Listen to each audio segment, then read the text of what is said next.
What does scholarship done right look like? What does identity done right look like? What does it mean to have the identity in the right way as a Muslim?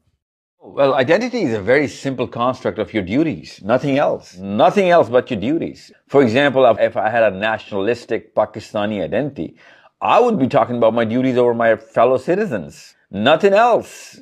My identity is a demand, a push, or a weight on my shoulders. It's not something I need to enjoy.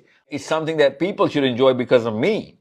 That's a demand of any common sense person, even if he's a nationalistic, patriotic American. It is the duty upon what he has to give, and he has to perform to be able to give, so that he can fulfill his identity. That's the natural demand of your own self-esteem.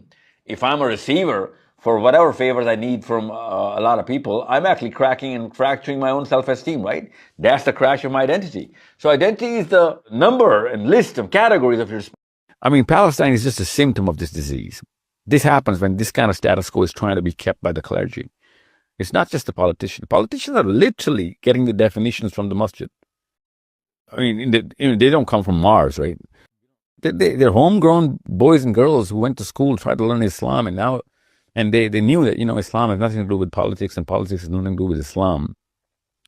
So you can see in any and every Muslim country, the people who are actually prone to going to politics and going to power, they themselves, they're devoid of the Islamic knowledge, and they're very spiritual people from their own hearts. I mean, you can take any kind of sample from any of these countries, and you'll find that, these people are praying, these people are, keeping their salat sometimes, definitely very spiritual people, try to be very moral, but they know that, Quran is for the masjids and the madrasas. If there are a lot of sick people on the street and there's a doctor who's just, playing tennis around the court, I'm not going to talk about anybody else except why did you become a doctor if you're not going to even look at us or try and do something about these people? So, because you're confusing everybody, You could have come up with some other solution or whatever we could do, because the nature of human being is to rebel against any kind of oppression. It's not rocket science. It's not something which is alien to... non-Muslims have rebelled against the oppressive regimes 1,000,000 times right in front of us. They're doing it right now, in different parts of the world right now.